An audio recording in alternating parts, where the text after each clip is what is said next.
Hello friends, हमने last classes में question number 16 तक किया था। आज क्वेश्चन 17 और 18 करने की कोशिश करेंगे। चलिए स्टार्ट करते हैं। क्वेश्चन नंबर आपका 17 देखिए, a normal distribution mean 500, standard deviation 200 120। Mean आपका कितनी है? 500 है और स्टैंडर्ड डेविएशन 120 है। फाइंड द वैल्यू ऑफ के की वैल्यू निकालनी है। So that the interval of 500 के covers 40% of the area and this equal to given this. अब सुनिएगा, बहुत अच्छा इंपॉर्टेंट है कि यहाँ पे अगर मान लिया जाए कि ये आपका नॉर्मल कर्व है और इसका मीन आपको कितनी है? 500 है। तो आपको जो एरिया निकालनी है वो 500 से लेकर इसके बीच में दिया है। तो यहाँ पे आपका ये के होगा और ये एरिया, तो ये एरिया आपका 4032, यह एरिया आपका कितनी परसेंट है? 40.32% है। 40.32% है। तो कहाँ से एरिया मेजर किया गया है? ये एरिया z की वैल्यू 0 से लेके z इक्वल टू के माइनस 500 डिवाइडेड बाई 120 यहाँ तक मेजर किया गया है। यहाँ तक मेजर किया गया। लेकिन बात को समझने की जरूरत है। यहाँ पे 1.30 इक्वल टू 0.9032 दिया हुआ है। तो ये कंटिन्यूअस नॉर्मल डिस्ट्रीब्यूशन कर्व का टेबल दिया हुआ है। कंटिन्यूअस नॉर्मल कर्व डिस्ट्रीब्यूशन का टेबल दिया हुआ है। कंटिन्यूअस नॉर्मल डिस्ट्रीब्यूशन कर्व का मतलब क्या होता है कि अगर यहाँ पे आपको के है तो ये सारी एरिया दिया हुआ है, सारी एरिया दिया हुआ है, ठीक है ना। तो आपको समझना पड़ेगा कि माइनस इन्फिनिटी से लेकर वहां तक की वैल्यूज दी हुई है, ठीक है ना। अब आपको यहाँ पे वैल्यू ऑफ जेड, आपको क्या, ये बात तो आपको समझना पड़ेगा। ये कंटिन्यूअस नॉर्मल डिस्ट्रीब्यूशन कर्व होता है, इसको कहते हैं continuous normal distribution curve table, जो पहले बेस क्लासेज में मैंने बताया था, क्लास 0 में मैंने बताया था, क्लास 0 में नॉर्मल डिस्ट्रीब्यूशन का। तो एक बात आपको क्या ध्यान देना पड़ेगा, कि ये वाला वैल्यू हम इसको कहते हैं स्टैंडर्ड नॉर्मल कर्व। इसको क्या कहते हैं? Standard normal curve table. ये आपको मीन से बताता है, तो वैल्यू ऑफ दिस 1.30 एज पर स्टैंडर्ड नॉर्मल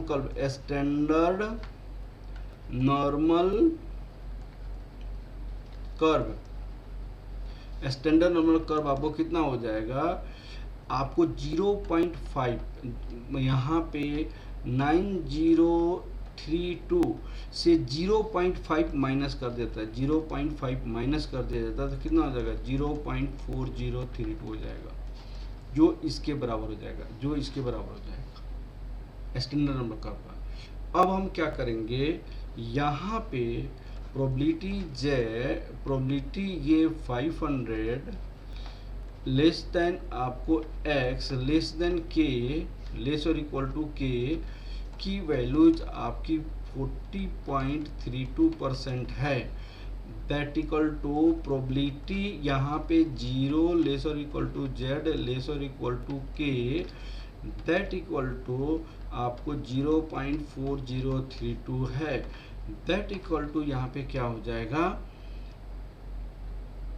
यहाँ पे के माइनस, यहाँ पे तो 0 आया था, के माइनस 500 होल डिवाइडेड बाई 120, तो दैट इक्वल टू पी के माइनस 500 120। अब इसको क्या लिखेंगे?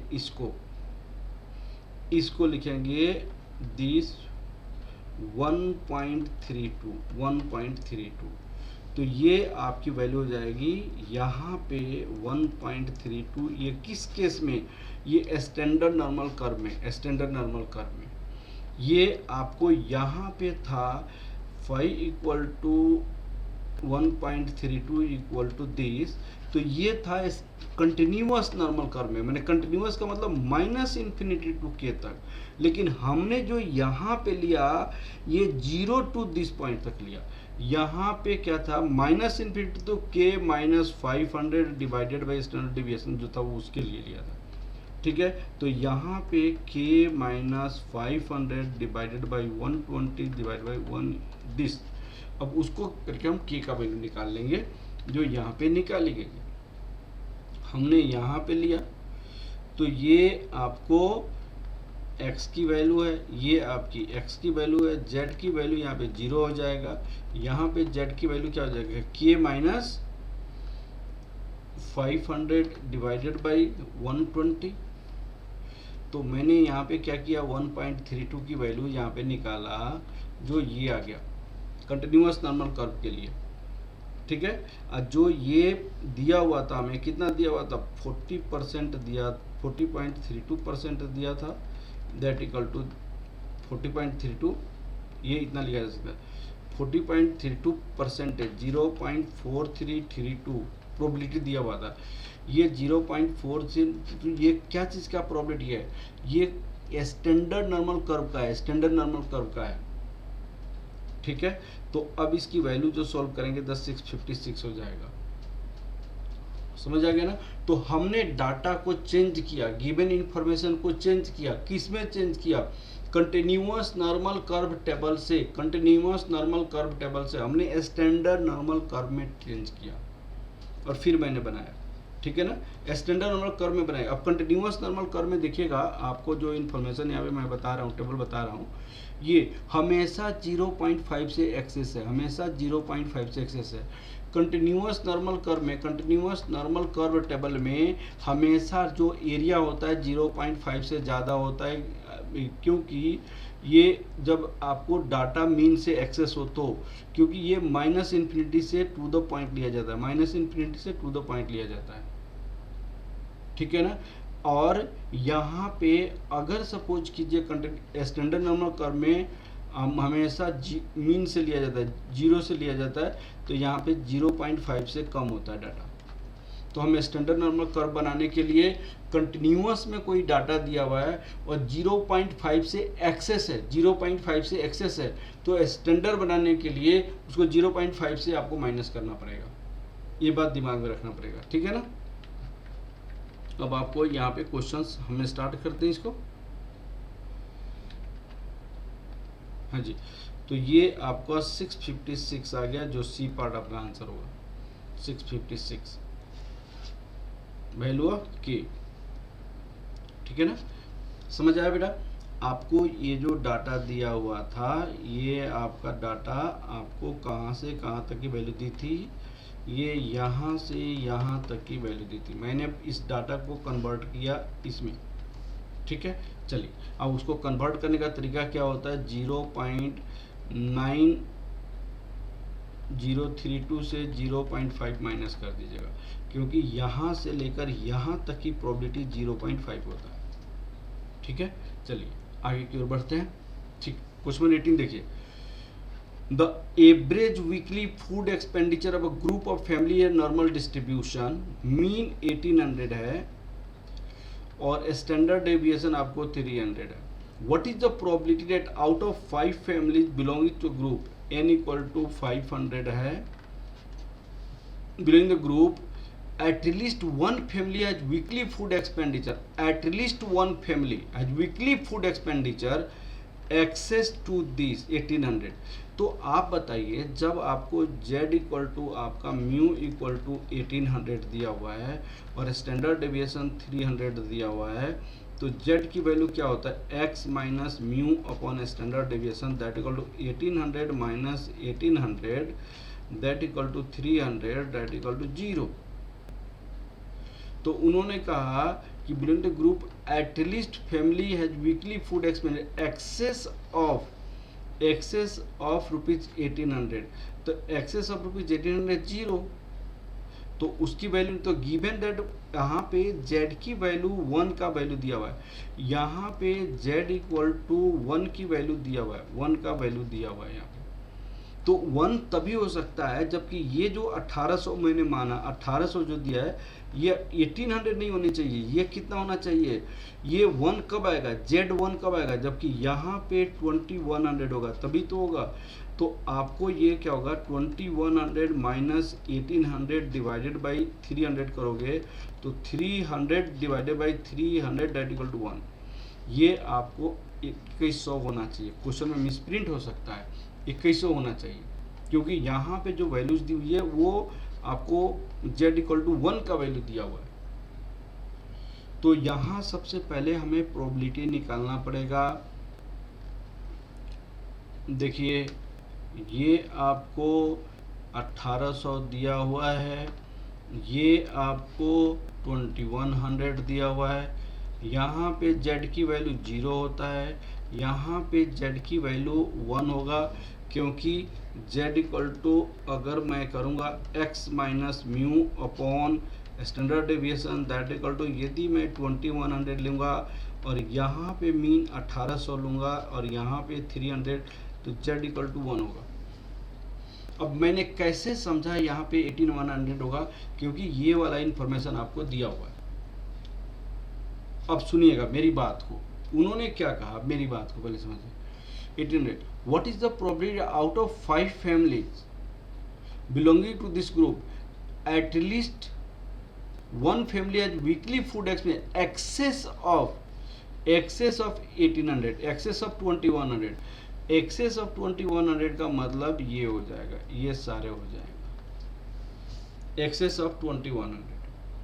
अब क्वेश्चन ये है कि आपको यहाँ पे हमको बात को समझने की कोशिश कीजिए। आप ये जो दिया हुआ है आपका z की वैल्यू, यहाँ पे जब z इक्वल टू 1 है तो ये पूरी प्रोबेबिलिटी हमारे पास कितना दिया हुआ है, प्रोबेबिलिटी z इक्वल टू 1 के केस में प्रोबेबिलिटी दिया हुआ है 0.84 दिया हुआ है। तो एक्सेस बोला है तो ये वाला प्रोबेबिलिटी हमें निकालना है।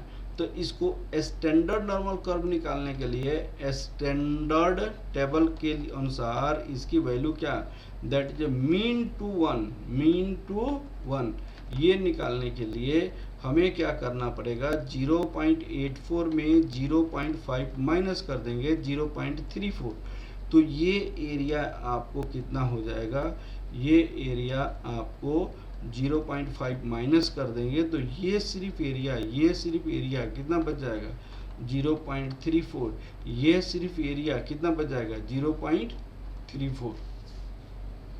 अब मुझे क्या माइनस कर, ये फाइंड आउट करनी है ये प्रोबेबिलिटी। तो required probability z greater than 1 that equal to, ये पूरी एरिया कितनी होती है 0.5, तो ये होगा probability z greater than 0 minus probability z equal to 1 that equal to 0.5 minus 0.34 that equal 0.16, probability 0.16 हो जाएगा। तो प्रोबेबिलिटी ऑफ सक्सेस जिसका वीकली एक्सपेंडिचर 2100 से ज़्यादा होगा, जिसका वीकली एक्सपेंडिचर 2100 से ज़्यादा होगा, वो 0.16 होगा, 16। अब प्रोबेबिलिटी ऑफ फेलियर जिसका वीकली वेजेज 2100 से कम होगा, 2100 से कम होगा, 1 minus P that equal to 1 minus 0.16 that equal to 0.84 होगा। तो आपको प्रोबेबिलिटी आपका n इक्वल टू 5 है, तो 1 family has probability greater at least 1 greater और इक्वल टू 1 आपको निकालना पड़ेगा इसका x। अब उस केस में हम निकालेंगे, यहाँ पे देखिएगा ये आपको ये एरिया कितना होता है 0.5 होता है, ये z इक्वल टू 1 ये टोटल एरिया दिया हुआ है, तो ये एरिया हमें कितना निकालना पड़ेगा, ये एरिया हमारे पास दिया हुआ है 0.34, 0.34, तो ये एरिया कितना हो जाएगा 0.16 होगा। दिस 0 1 लाने के लिए ये होना पड़ेगा 1 माइनस भी कर सकते हैं 1 माइनस, क्योंकि ये टोटल एरिया आपको क्या होता है, टोटल एरिया 1 होता है,